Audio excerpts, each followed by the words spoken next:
जैसे शरीर को स्वस्थ रखने के लिए अच्छी खुराक और एक्सरसाइज की आवश्यकता होती है, वैसे ही मन को स्वस्थ रखने के लिए भी अच्छी मानसिक खुराकों की आवश्यकता होती है।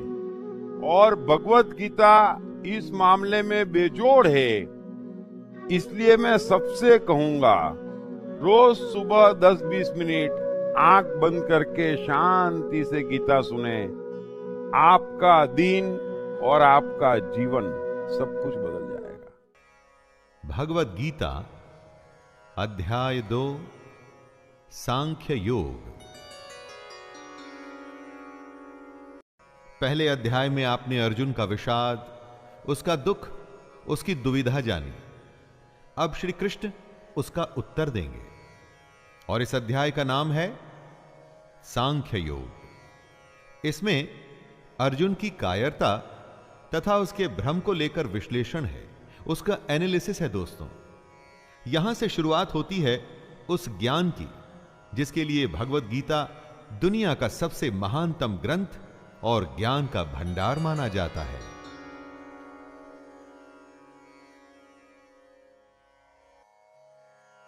संजय उवाच तं तथा कृपयाविष्टम् अश्रुपूर्णाकुलेक्षणम् विषिदन्तमिदं वाक्यम् उवाच मधुसूदनः। संजय बोले, उस प्रकार करुणा से व्याप्त और आंसुओं से पूर्ण तथा व्याकुल नेत्रों वाले शोक युक्त उस अर्जुन के प्रति भगवान मधुसूदन ने ये वचन कहा। श्री भगवानुवाच कुतस्त्वाकश्मलमिदं विषमे समुपस्थितम् अनार्यजुष्टमस्वर्ग्यम् अकीर्तिकरमर्जुन। हे अर्जुन, तुझे इस असमय ये मोह किस हेतु से प्राप्त हुआ? क्योंकि न तो ये श्रेष्ठ पुरुषों द्वारा आचरित है, न स्वर्ग को देने वाला है और न कीर्ति को करने वाला ही है। क्लैब्यमास्मगमः पार्थ नैतत्त्वयुपपद्यते क्षुद्रं हृदय दौर्बल्यं त्यक्त्वोत्तिष्ठ परन्तप। इसलिए हे अर्जुन, नपुंसकता को मत प्राप्त हो, तुझ में ये उचित नहीं जान पड़ती। हे परंतप, हृदय की तुच्छ दुर्बलता को त्याग कर युद्ध के लिए खड़ा हो जा। अर्जुन उवाच कथं भीष्ममहं संख्ये द्रोणं च मधुसूदन इषुभिः प्रतियोत्स्यामि पूजार्हावरिसूदन। अर्जुन बोले, हे मधुसूदन, मैं रणभूमि में किस प्रकार बाणों से भीष्म पितामह और द्रोणाचार्य के विरुद्ध लड़ूंगा, क्योंकि हे अरिसूदन, वे दोनों ही पूजनीय हैं। गुरुन हत्वा हि महानुभावान् श्रेयो भोक्तुं भैक्षमपि हलोके हत्वार्थकामांस्तु गुरुनिहैव भुञ्जीय भोगान् रुधिरप्रदिग्धान्। इसलिए इन महानुभाव गुरुजनों को न मारकर मैं इस लोक में भिक्षा का अन्न भी खाना कल्याणकारक समझता हूं, क्योंकि गुरुजनों को मारकर भी इस लोक में रुधिर से सने हुए अर्थ और काम रूप भोगों को ही तो भोगूंगा। न चैतद्विद्मः कतरन्नो गरीयो यद्वा जयेम यदि वा नो जयेयुः यानैव हत्वा न जिजीविषामस्तेव स्थिताः प्रमुखे धार्तराष्ट्राः।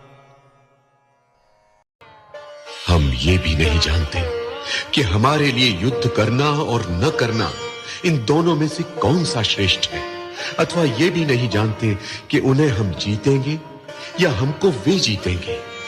और जिनको मारकर हम जीना भी नहीं चाहते, वे ही हमारे आत्मीय धृतराष्ट्र के पुत्र हमारे मुकाबले में खड़े हैं। कार्पण्यदोषोपहतः स्वभावः पृच्छामि त्वां धर्मसम्मूढचेताः। यच्छ्रेयः स्यान्निश्चितं ब्रूहि तन्मे शिष्यस्तेऽहं शाधिमां त्वां प्रपन्नम्।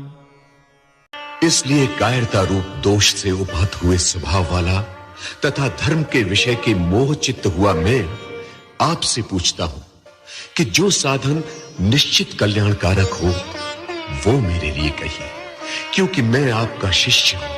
इसलिए आपके शरण हुए मुझको शिक्षा दीजिए। नहि प्रपश्यामि ममापनुद्याद्यच्छोकमुच्छोषणमिन्द्रियाणाम्। अवाप्य भूमा वसपत्रमृद्धं राज्यं सुराणामपि चाधिपत्यम्। क्योंकि भूमि में निष्कंटक धन धान्य संपन्न राज्य को और देवताओं के स्वामी पने को प्राप्त होकर भी मैं उस उपाय को नहीं देखता हूं जो मेरी इंद्रियों के सुखाने वाले शोक को दूर कर सके। संजय उवाच एवमुक्त्वा ऋषिकेशं गुडाकेशः परन्तप न योत्स्य इति गोविन्दम् उक्त्वा तूष्णीं बभूवः। संजय बोले, हे राजन, निद्रा को जीतने वाले अर्जुन अंतर्यामी श्री कृष्ण महाराज के प्रति इस प्रकार कहकर फिर श्री गोविंद भगवान से युद्ध नहीं करूंगा ये स्पष्ट कहकर चुप हो गए।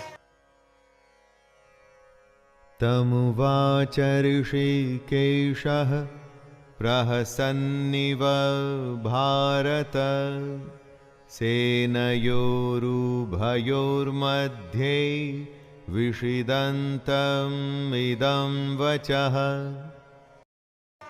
हे भरतवंशी धृतराष्ट्र, अंतर्यामी श्री कृष्ण महाराज दोनों सेनाओं के बीच में शोक करते हुए उस अर्जुन को हंसते हुए से ये वचन बोले। श्री भगवानुवाच अशोच्यानन्वशोचस्त्वं प्रज्ञं वादांश्च भाषसे गतासु न गतासूंश्च नानुशोचन्ति पंडिताः। हे अर्जुन, तू न शोक करने योग्य मनुष्यों के लिए शोक करता है और न पंडितों के से वचनों को कहता है, परंतु जिनके प्राण चले गए हैं उनके लिए और जिनके प्राण नहीं गए हैं उनके लिए भी पंडित जन शोक नहीं करते।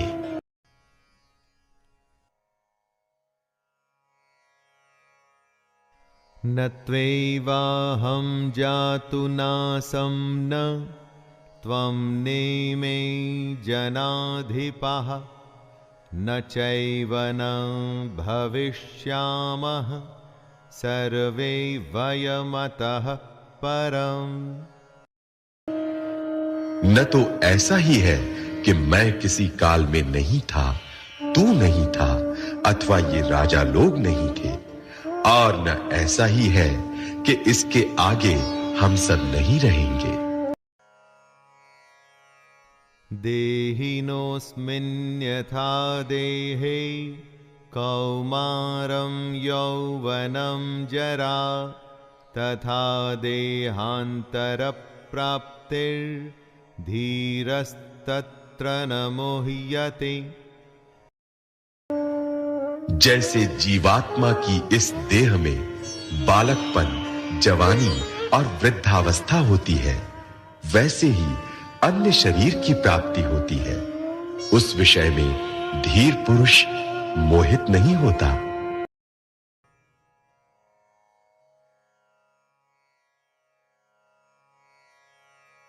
मात्रा स्पर्शास्तु कौन्तेय शीतोष्ण सुख दुःखदाः आगमापायिनो नित्यास्तांस्तितिक्षस्व भारत। हे कुंती पुत्र, सर्दी गर्मी और सुख दुख को देने वाले इंद्रिय और विषयों के संयोग तो उत्पत्ति विनाशशील और अनित्य है। इसलिए हे भारत, उनको तू सहन कर। यं हि न व्यथयन्त ये ते पुरुषं पुरुषर्षभ समदुःखसुखं धीरं सोमृततत्त्वाय कल्पते। क्योंकि हे पुरुष श्रेष्ठ, दुख सुख को समान समझने वाले जिस धीर पुरुष को ये इंद्रिय और विषयों के संयोग व्याकुल नहीं करते, वो मोक्ष के योग्य होता है। नासतो विद्यते भावो न भावो विद्यते सतः उभयोरपि दृष्टोऽन्तस्त्वन्नयोस्तत्त्वदर्शिभिः। असत वस्तु की तो सत्ता नहीं है और सत का अभाव नहीं है। इस प्रकार इन दोनों का ही तत्वज्ञानी पुरुषों द्वारा देखा गया है।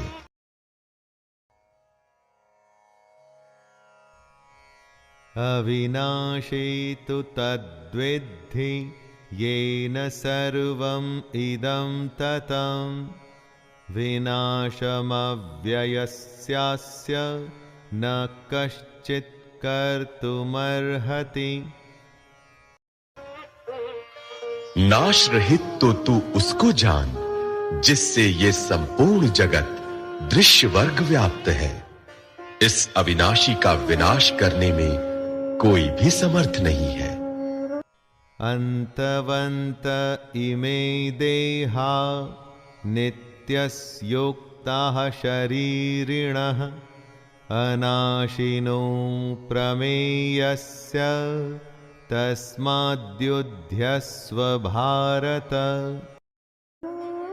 इस नाश रहित अप्रमेय नित्य स्वरूप जीवात्मा के ये सब शरीर नाशवान कहे गए हैं।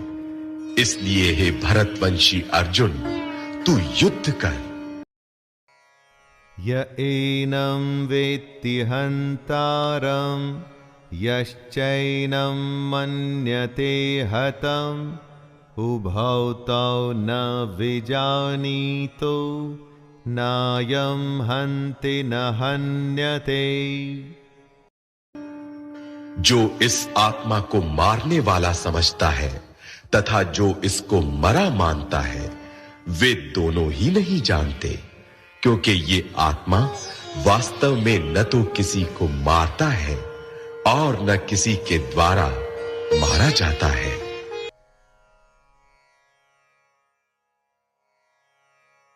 न जायते म्रियते वा कदाचिन्नायं भूत्वा भविता वा न भूयः अजो नित्यः शाश्वतोऽयं पुराणो न हन्यते हन्यमाने शरीरे। ये आत्मा किसी काल में भी न तो जन्मता है और न मरता ही है, तथा न ये उत्पन्न होकर फिर होने वाला ही है, क्योंकि ये अजन्मा, नित्य, सनातन और पुरातन है। शरीर के मारे जाने पर भी ये नहीं मारा जाता।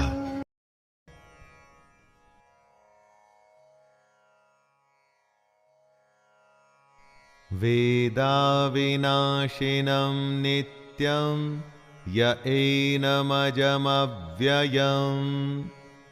कथं स पुरुषः पार्थकं घातयति हन्तिकम्।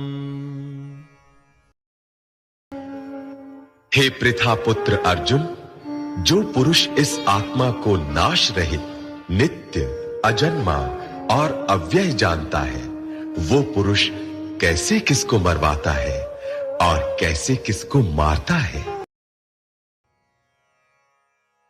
वासांसि जीर्णानि यथा विहाय नवानि गृह्णाति नरोपराणि तथा शरीराणि विहाय जीर्णान् यन्यानि संयाति नवानि देहि। जैसे मनुष्य पुराने वस्त्रों को त्याग कर दूसरे नए वस्त्रों को ग्रहण करता है, वैसे ही जीवात्मा पुराने शरीरों को त्याग कर दूसरे नए शरीरों को प्राप्त होता है। नैनं छिन्दन्ति शस्त्राणि नैनं दहति पावकः न चैनं क्लेदयन्त्यापो न शोषयति मारुतः। इस आत्मा को शस्त्र नहीं काट सकते, इसको आग नहीं जला सकती, इसको जल नहीं गला सकता और वायु नहीं सुखा सकता। अच्छेद्योऽयमदाह्योऽयम् अक्लेद्यो शोष्य एव च नित्यः सर्वगतः स्थाणुरचलोऽयं सनातनः। क्योंकि ये आत्मा अच्छेद्य है, ये आत्मा अदाह्य, अक्लेद्य और निस्संदेह अशोष्य है तथा ये आत्मा नित्य, सर्वव्यापी, अचल, स्थिर रहने वाला और सनातन है।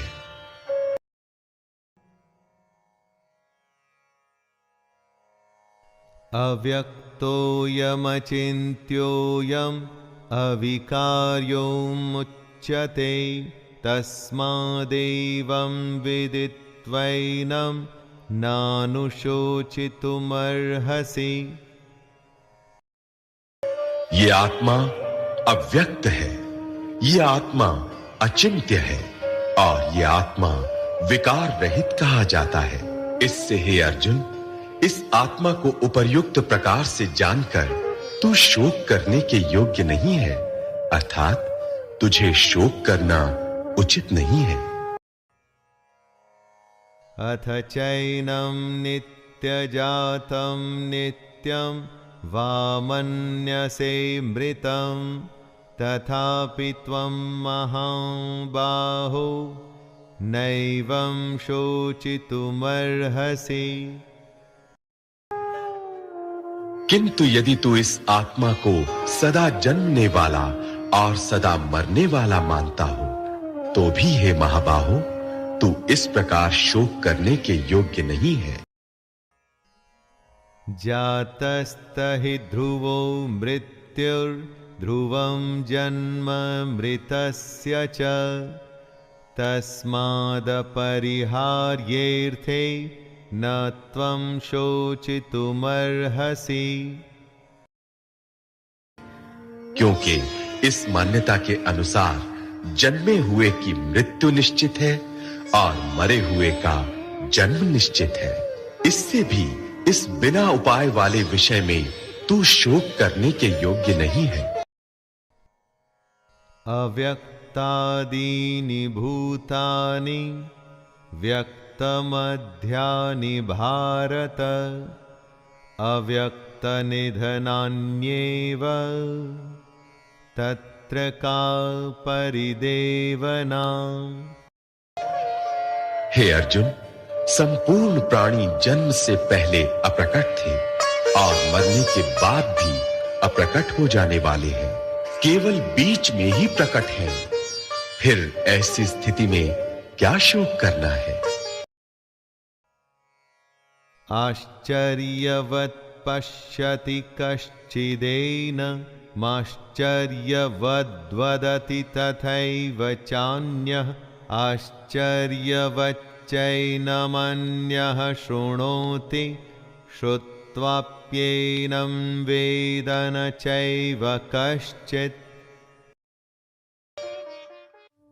कोई एक महापुरुष ही इस आत्मा को आश्चर्य की भांति देखता है और वैसे ही दूसरा कोई महापुरुष ही इसके तत्व का आश्चर्य की भांति वर्णन करता है, तथा दूसरा कोई अधिकारी पुरुष ही इसे आश्चर्य की भांति सुनता है, और कोई तो सुनकर भी इसको नहीं जानता। देहि नित्यमवध्योऽयं देहे सर्वस्य भारत तस्मात् सर्वाणि भूतानि न त्वं शोचितुमर्हसि। हे अर्जुन, ये आत्मा सबके शरीरों में सदा ही अवध्य है। इस कारण संपूर्ण प्राणियों के लिए तू शोक करने के योग्य नहीं है। स्वधर्ममपि चावेक्ष्य न विकम्पितुमर्हसि धर्म्याद्धियुद्धाच्छ्रेयोऽन्यत् क्षत्रियस्य न विद्यते। तथा अपने धर्म को देखकर भी तू भय करने योग्य नहीं है, अर्थात तुझे भय नहीं करना चाहिए, क्योंकि क्षत्रिय के लिए धर्म युक्त युद्ध से बढ़कर दूसरा कोई कल्याणकारी कर्तव्य नहीं है। यदृच्छया चोपपन्नं स्वर्गद्वारमपावृतं सुखिनः क्षत्रियाः पार्थ लभन्ते युद्धमीदृशम्। हे पार्थ, अपने आप प्राप्त हुए और खुले हुए स्वर्ग के द्वार रूप इस प्रकार के युद्ध को भाग्यवान क्षत्रिय लोग ही पाते हैं।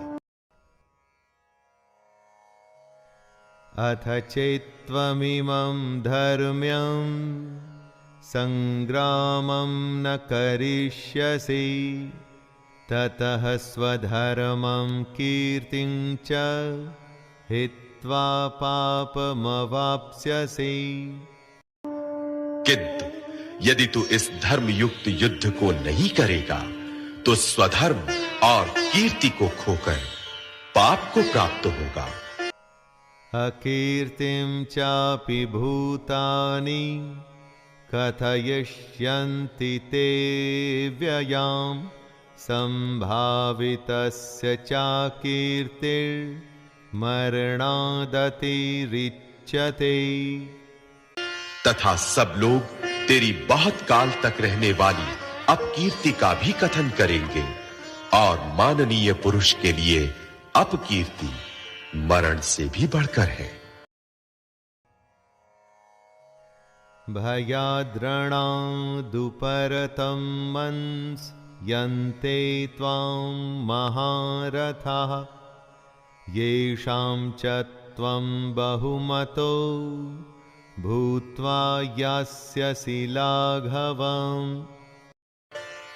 और जिनकी दृष्टि में तू पहले बहुत सम्मानित होकर अब लघुता को प्राप्त होगा, वे महारथी लोग तुझे भय के कारण युद्ध से हटा हुआ मानेंगे। अवाच्य वादांश्च बहून् वदिष्यन्ते तवाहिताः निन्दन्तस्त्वसामर्थ्यं ततो दुःखतरं नु किम्। तेरे वैरी लोग तेरे सामर्थ्य की निंदा करते हुए तुझे बहुत से न कहने योग्य वचन भी कहेंगे। उससे अधिक दुख और क्या होगा? हतो वा प्राप्स्यसि स्वर्गं जित्वा वा भोक्ष्यसे महीं तस्मादुत्तिष्ठ कौन्तेय युद्धाय कृतनिश्चयः। या तो तू युद्ध में मारा जाकर स्वर्ग को प्राप्त होगा अथवा संग्राम में जीतकर पृथ्वी का राज्य भोगेगा। इस कारण हे अर्जुन, तू युद्ध के लिए निश्चय करके खड़ा हो जा। सुख दुःखे समे कृत्वा लाभालाभौ जयाजयौ ततो युद्धाय युज्यस्व नैवं पापमवाप्स्यसि। जय पराजय, लाभ हानि और सुख दुख को समान समझकर उसके बाद युद्ध के लिए तैयार हो जा। इस प्रकार युद्ध करने से तू पाप को नहीं प्राप्त होगा। एषा ते विहिता सांख्ये बुद्धिर्योगे त्विमां शृणु बुद्ध्या युक्तो यया पार्थ कर्मबन्धं प्रहास्यसि। हे पार्थ, ये बुद्धि तेरे लिए ज्ञान योग के विषय में कही गई और अब तू इसको कर्म योग के विषय में सुन। जिस बुद्धि से युक्त हुआ तू कर्मों के बंधन को भली भांति त्याग देगा अर्थात सर्वथा नष्ट कर डालेगा। यनेहाभिक्रमनाशोऽस्ति प्रत्यवातो न विद्यते स्वल्पमप्यस्य धर्मस्य त्रायते महतो भयात्। इस कर्म योग में आरंभ का अर्थात बीज का नाश नहीं है और उल्टा फल रूप दोष भी नहीं है, बल्कि इस कर्म योग रूप धर्म का थोड़ा सा भी साधन जन्म मृत्यु रूप महान भय से रक्षा कर लेता है। व्यवसायात्मिका बुद्धिरेकेह कुरु नन्दन बहुशाखाह्यनन्ताश्च बुद्ध्यो व्यवसायिनाम्। हे अर्जुन, इस कर्म योग में निश्चयात्मिका बुद्धि एक ही होती है, किंतु अस्थिर विचार वाले विवेकहीन सकाम मनुष्यों की बुद्धियां निश्चय ही बहुत भेदों वाली और अनंत होती हैं। यामिमां पुष्पितां वाचं प्रवदन्त्य विपश्चितः वेदवादरताः पार्थ नान्यदस्तीति वादिनः। कामात्मानः स्वर्गपरा जन्म कर्म फलप्रदां क्रियाविश्लेष बहुलां भोगैश्वर्यगतिं प्रति। भोगैश्वर्यप्रसक्तानां तया परितचेतसां व्यवसायात्मिका बुद्धिः समाधौ न विधीयते।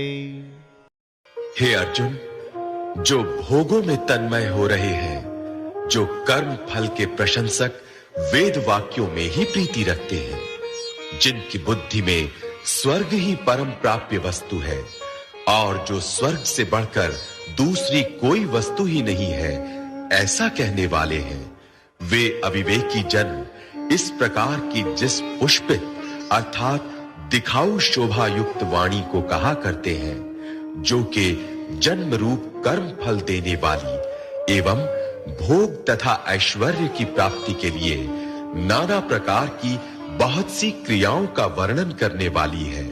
उस वाणी द्वारा जिनका चित्त हर लिया गया है, जो भोग और ऐश्वर्य में अत्यंत आसक्त हैं, उन पुरुषों की परमात्मा में निश्चयात्मिका बुद्धि नहीं होती। त्रैगुण्य विषया वेदा निस्त्रैगुण्यो भवार्जुन निर्द्वन्द्वो नित्यसत्त्वस्थो निर्योगक्षेम आत्मवान्। हे अर्जुन, वेद उपर्युक्त प्रकार से तीनों गुणों के कार्य रूप समस्त भोगों एवं उनके साधनों का प्रतिपादन करने वाले हैं। इसलिए तू उन भोगों एवं उनके साधनों में आसक्तिहीन, हर्ष शोक आदि द्वंद्वों से रहित, नित्य वस्तु परमात्मा में स्थित योगक्षेम को न चाहने वाला और स्वाधीन अंतःकरण वाला हो। यावानर्थ उदपाने सर्वतः संप्लुतोदके तावान् सर्वेषु वेदेषु ब्राह्मणस्य विजानतः। सब ओर से परिपूर्ण जलाशय के प्राप्त हो जाने पर छोटे जलाशय में मनुष्य का जितना प्रयोजन रहता है, ब्रह्म को तत्व से जानने वाले ब्राह्मण का समस्त वेदों में उतना ही प्रयोजन रह जाता है। कर्मण्येवाधिकारस्ते मा फलेषु कदाचन मा कर्मफल हेतुर्भुर्मा ते संगोस्त्वकर्मणि। तेरा कर्म करने में ही अधिकार है, उसके फलों में कभी नहीं। इसलिए तू कर्मों के फल का हेतु मत हो तथा तेरी कर्म न करने में भी आसक्ति न हो। योगस्थः कुरु कर्माणि संगत्यक्त्वा धनञ्जय सिद्धय सिद्धयोः समो भूत्वा समत्वं योग उच्यते। हे धनंजय, तू आसक्ति को त्याग कर तथा सिद्धि और असिद्धि में समान बुद्धि वाला होकर योग में स्थित हुआ कर्तव्य कर्मों को कर। समत्व ही योग कहलाता है। दूरेण ह्यवरं कर्म बुद्धियोगात् धनञ्जय बुद्धौ शरणमन्विच्छ कृपणः फलहेतवः। इस समत्व रूप बुद्धि योग से सकाम कर्म अत्यंत ही निम्न श्रेणी का है। इसलिए हे धनंजय, तू समबुद्धि में ही रक्षा का उपाय ढूंढ, अर्थात बुद्धि योग का ही आश्रय ग्रहण कर, क्योंकि फल के हेतु बनने वाले अत्यंत दीन है। बुद्धियुक्तो जहातीह उभे सुकृत दुष्कृते तस्माद् योगाय युज्यस्व योगः कर्मसु कौशलम्। समबुद्धि युक्त पुरुष पुण्य और पाप दोनों को इसी लोक में त्याग देता है, अर्थात उनसे मुक्त हो जाता है। इससे तू समत्व रूप योग में लग जा। ये समत्व रूप योग ही कर्मों में कुशलता है, अर्थात कर्म बंधन से छूटने का उपाय है। कर्मजं बुद्धियुक्ता हि फलं त्यक्त्वा मनीषिणः जन्मबन्धविनिर्मुक्ताः पदं गच्छन्त्यनामयम्। क्योंकि समबुद्धि से युक्त ज्ञानी जन कर्मों से उत्पन्न होने वाले फल को त्याग कर जन्म रूप बंधन से मुक्त हो निर्विकार परम पद को प्राप्त हो जाते हैं।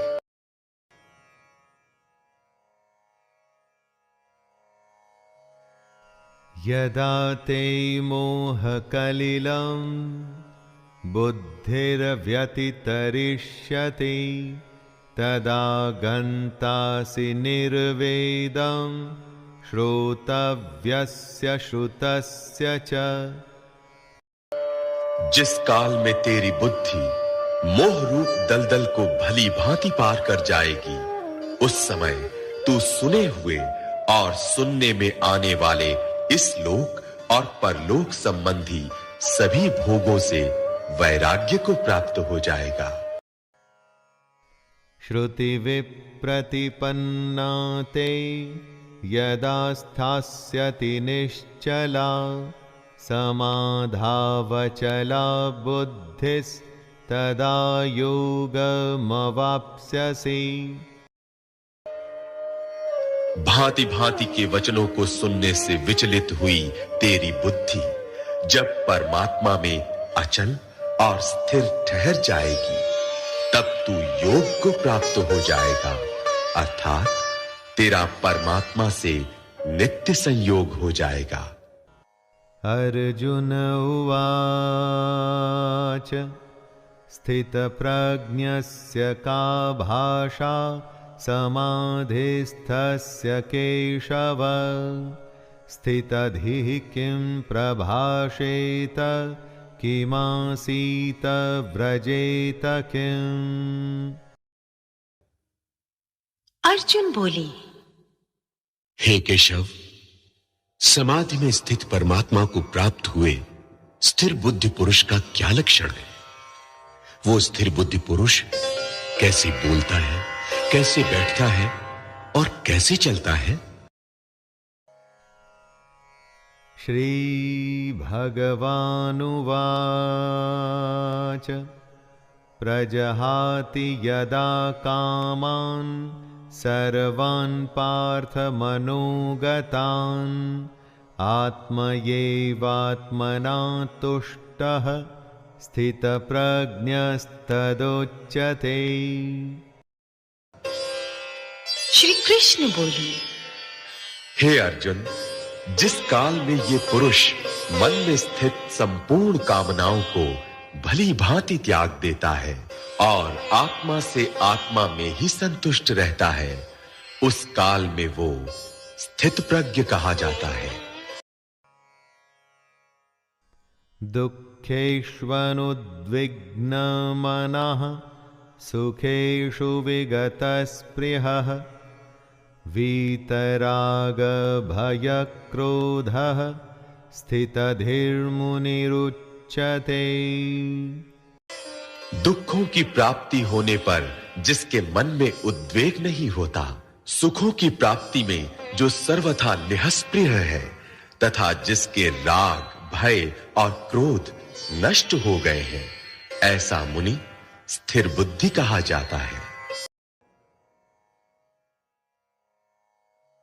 यह सर्वत्रानभिस्नेहस्तत् तत्प्राप्य शुभाशुभं नाभिनन्दति न द्वेष्टि तस्य प्रज्ञा प्रतिष्ठिता। जो पुरुष सर्वत्र स्नेह रहित हुआ उस शुभ या अशुभ वस्तु को प्राप्त होकर न प्रसन्न होता है और न द्वेष करता है, उसकी बुद्धि स्थिर है।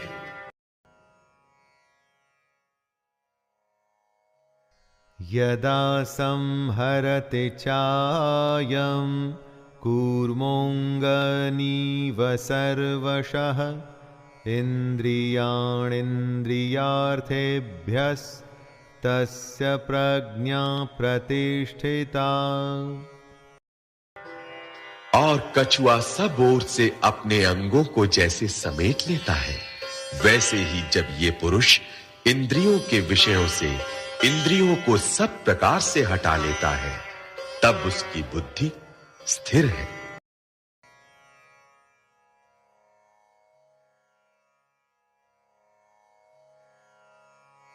विषया विनिवर्तन्ते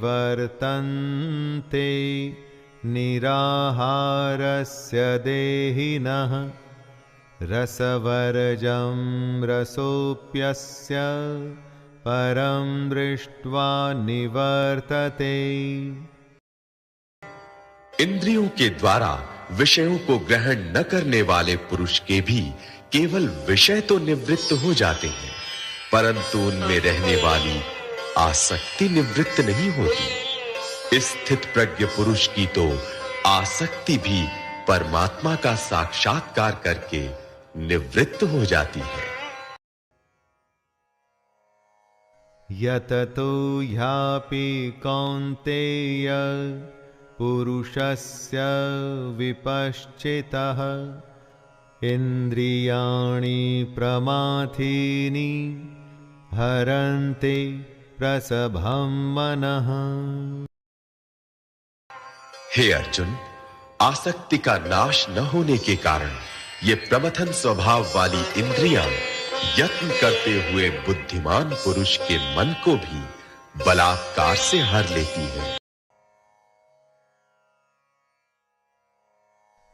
तानि सर्वाणि संयम्य युक्त आसीत मत्परः वशे हि यसेन्द्रियाणि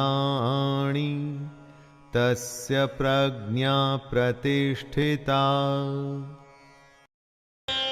इसलिए साधक को चाहिए कि वो उन संपूर्ण इंद्रियों को वश में करके समाहित चित्त हुआ मेरे परायण होकर ध्यान में बैठे, क्योंकि जिस पुरुष की इंद्रियां वश में होती है उसी की बुद्धि स्थिर हो जाती है।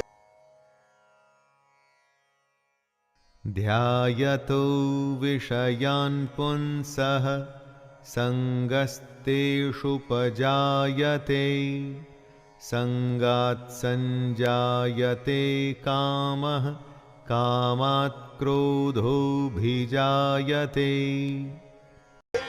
विषयों का चिंतन करने वाले पुरुष की उन विषयों में आसक्ति हो जाती है।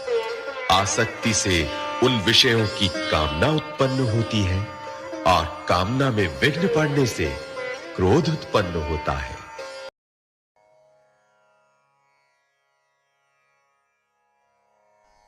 क्रोधात् भवति सम्मोहः सम्मोहात् स्मृतिविभ्रमः स्मृतिभ्रंशात् बुद्धिनाशो बुद्धिनाशात् प्रणश्यति। क्रोध से अत्यंत मूढ़ भाव उत्पन्न हो जाता है। मूढ़ भाव से स्मृति में भ्रम हो जाता है। स्मृति में भ्रम हो जाने से बुद्धि अर्थात ज्ञान शक्ति का नाश हो जाता है और बुद्धि का नाश हो जाने से ये पुरुष अपनी स्थिति से गिर जाता है। राग द्वेष वियुक्तैस्तु विषयानिन्द्रियैश्चरन् आत्मवश्यैर्विधेयात्मा प्रसादमधिगच्छति।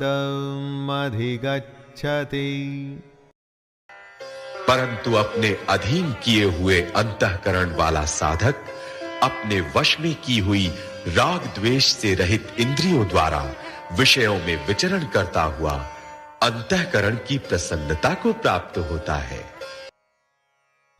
प्रसादे सर्वदुःखानां हानिरस्योपजायते प्रसन्नचेतसो ह्याशो बुद्धिः पर्यवतिष्ठते। अंतःकरण की प्रसन्नता होने पर इसके संपूर्ण दुखों का अभाव हो जाता है और उस प्रसन्न चित्त वाले कर्म योगी की बुद्धि शीघ्र ही सब ओर से हटकर एक परमात्मा में ही भली भांति स्थिर हो जाती है। नास्ति बुद्धिरयुक्तस्य न चायुक्तस्य भावना न चाभावयतः शान्तिर्शान्तस्य कुतः सुखम्। न जीते हुए मन और इंद्रियों वाले पुरुष में निश्चयात्मिका बुद्धि नहीं होती, और उस अयुक्त मनुष्य के अंतःकरण में भावना भी नहीं होती, तथा भावनाहीन मनुष्य को शांति नहीं मिलती, और शांति रहित मनुष्य को सुख कैसे मिल सकता है। इंद्रियाणां हि चरतां यन्मनोनो विधीयते तदस्य हरति प्रज्ञां वायुर्नावमिवाम्भसि। क्योंकि जैसे जल में चलने वाली नाव को वायु हर लेती है, वैसे ही विषयों में विचरती हुई इंद्रियों में से मन जिस इंद्रिय के साथ रहता है, वो एक ही इंद्रिय इस अयुक्त पुरुष की बुद्धि को हर लेती है। तस्माद्यस्य महाबाहो निगृहीतानि सर्वशः इन्द्रियाणीन्द्रियार्थेभ्यस्तस्य प्रज्ञा प्रतिष्ठिता। इसलिए हे महाबाहो, जिस पुरुष की इंद्रियां इंद्रियों के विषयों से सब प्रकार निग्रह की हुई है, उसी की बुद्धि स्थिर है। या निशा सर्वभूतानां तस्यां जागर्ति संयमी यस्यां जाग्रति भूतानि सा निशा पश्यतो मुनेः। संपूर्ण प्राणियों के लिए जो रात्रि के समान है, उस नित्य ज्ञान स्वरूप परमानंद की प्राप्ति में स्थित प्रज्ञ योगी जागता है, और जिस नाशवान सांसारिक सुख की प्राप्ति में सब प्राणी जागते हैं, परमात्मा के तत्व को जानने वाले मुनि के लिए वो रात्रि के समान है। आपूर्यमाणमचलप्रतिष्ठं समुद्रमापः प्रविशन्ति यद्वत् तद्वत् कामायं प्रविशन्ति सर्वे स शान्तिमाप्नोति न कामकामी। जैसे नाना नदियों के जल सब ओर से परिपूर्ण अचल प्रतिष्ठा वाले समुद्र में उसको विचलित न करते हुए समा ही जाते हैं, वैसे ही सब भोग जिस स्थित प्रज्ञ पुरुष में किसी प्रकार का विकार उत्पन्न किए बिना ही समा जाते हैं, वही पुरुष परम शांति को प्राप्त होता है, भोगों को चाहने वाला नहीं।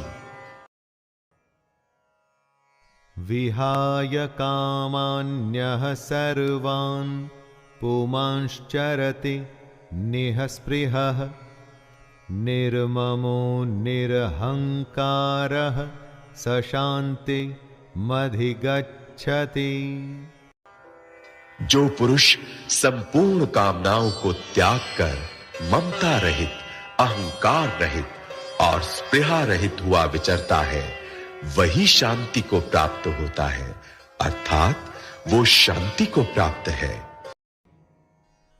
एषा ब्राह्मी स्थितिः पार्थ नैनां प्राप्य विमुह्यते स्थित्वा स्यामन्तकालेऽपि ब्रह्मनिर्वाणमृच्छते। हे अर्जुन, ये ब्रह्म को प्राप्त हुए पुरुष की स्थिति है। इसको प्राप्त होकर योगी कभी मोहित नहीं होता और अंत काल में भी इस ब्राह्मी स्थिति में स्थित होकर ब्रह्मानंद को प्राप्त हो जाता है।